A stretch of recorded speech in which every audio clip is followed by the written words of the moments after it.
So this car you guys have maybe seen in previous episodes. This was my grandma's car. My grandpa bought it brand new back in the day. She enjoyed racing it and having fun with it. She was ready to trade it in on like a 6-speed Mini Cooper, and I was like, do not trade it in, I will take it. I will let it live on. So this is like my family heirloom car. And when I got it from her, it already had like a header, a small supercharger set up on it, some suspension sway bars and all that, and I just kind of like turned it up a little bit, and then I put a turbo on it now. So it's got GTX 2867 Gen 2. Spool's like instant. It's like full wick at 2800 or 3000. So now it's kind of like I'm gonna start going over and fixing everything. So I'm gonna fix this like little wiring stuff for the fans. I moved to Florida, it was hot, so I had to put a second fan on it and some other things, and like I wanted to drive it, so I just scabbed it in really quick. But this like version 2.0 of this setup starts with a fuel system. So we did a Radium fuel rail, which is sick because they have a regulator on here that is all swivel. So it actually sits right on the rail, and it's really easy to adjust. And they have a kit that basically just goes right onto the factory setup without needing any modification. We did 1000cc injectors because the 480s that were in it, we had old RX-8 injectors that are like $55 for all 4 of them.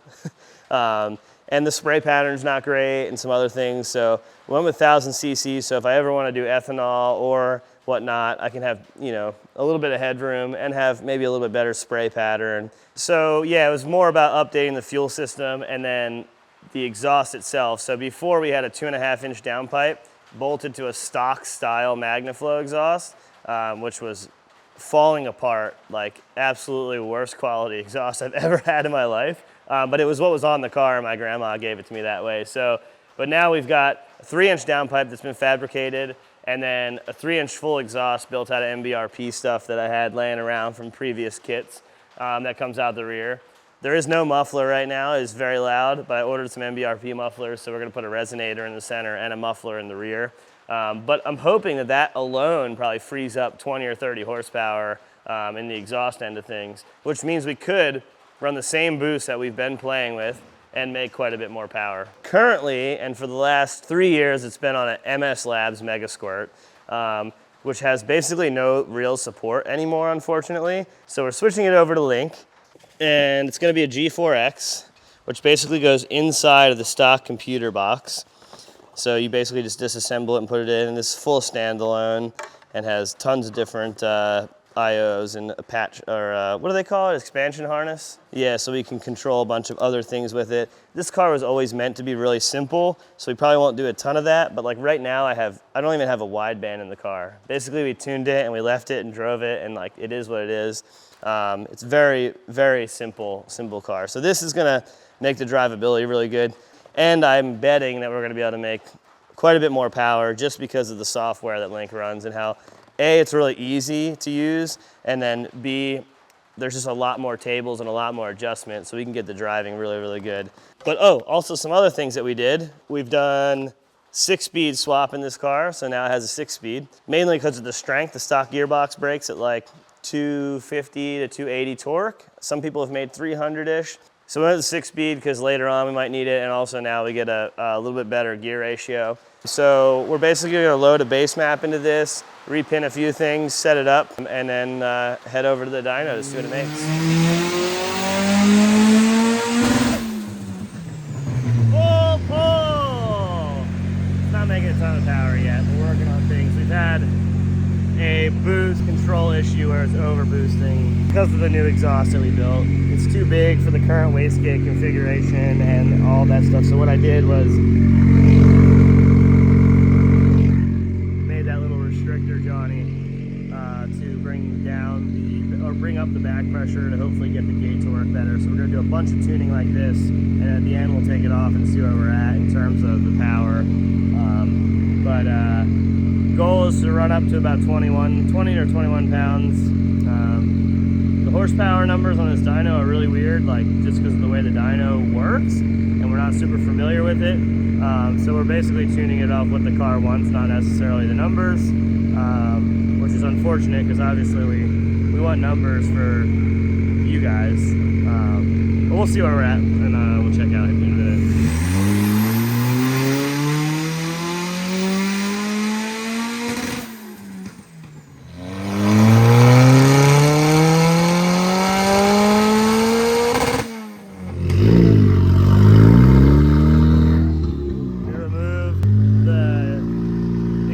Back pressure piece we made. We're just going to make a pull with no changes and see how much power it makes.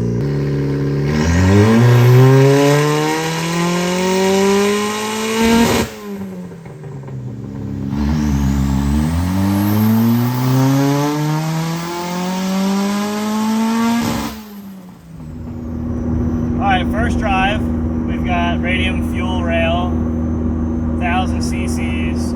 15 pounds of boost, which is what we were running before, but then ramping to about 20-ish at the very top. So it should be an extra 40 or 50 horsepower. Obviously the dyno is what the dyno is, but my feel is that with that much more power and the timing and the map, it should make another 40 or 50 horsepower. So damn near close to 300 horsepower, if not over 300 horsepower. Oh.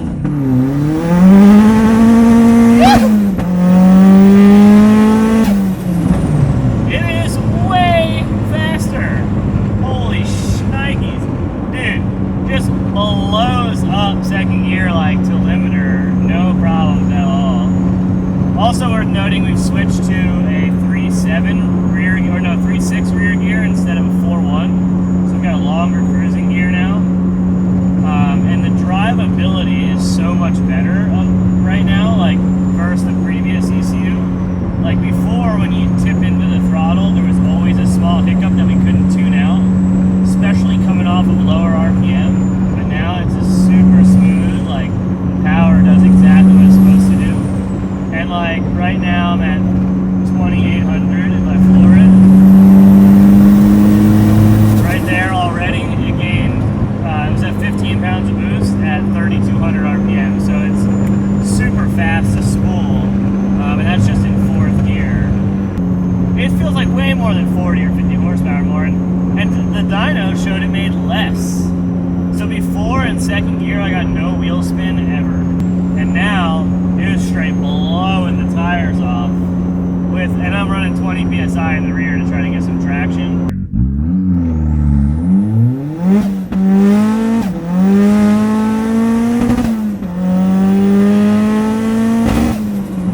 Woo!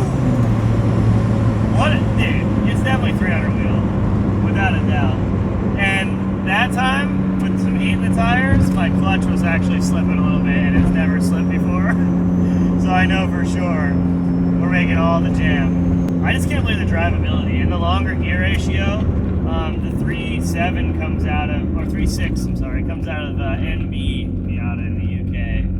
We'll do a 2nd gear pull from nothing. That way I don't get the shift in the 2nd. So here's 2500 in 2nd gear.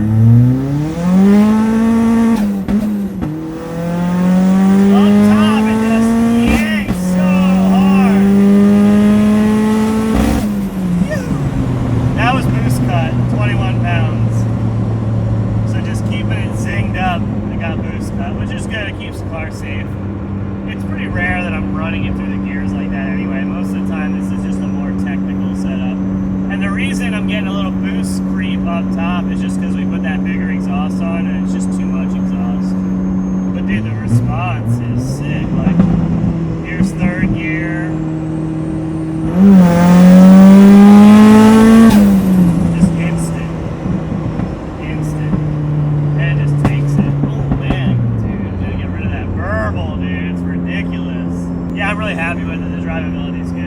I think what I'll do is maybe just take it to a dyno jet and pop it on there and see how much power it makes, just for the sake of the engine. Because if we are making over 300 horsepower, I can't imagine this motor's gonna love life. The tune is great. It's a good tune. It's not safe. It's meant to make power and be responsive and not make a lot of heat. A lot of people basically will neuter the car down by removing timing and whatnot, and it just ends up getting hot in the long run. So we're just gonna head back home, and I'm gonna tell you guys who won the dyno sheet for it. Okay, so we got a winner for this dyno. He had the horsepower exact and was off by 1 foot-pound.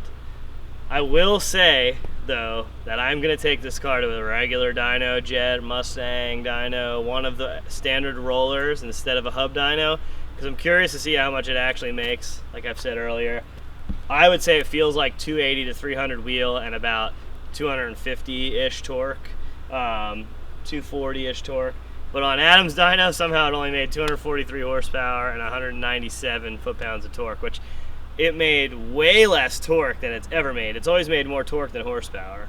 And I think how we're ramping the power in, meaning 15 pounds of boost and then letting it ramp to 20, is limiting the torque in the mid-range, but we should have still had at least the same torque in the mid-range given the boost and all that stuff. But either way, Tristan Fuller is our winner. I'll be in contact with you. I'm gonna send you out some gear. And don't forget, we're about to play another dyno hit here of the black car.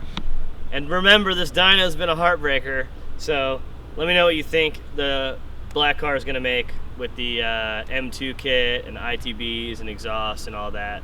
We made a couple pulls and we gave it a little bit more timing each time, and it made more power every time.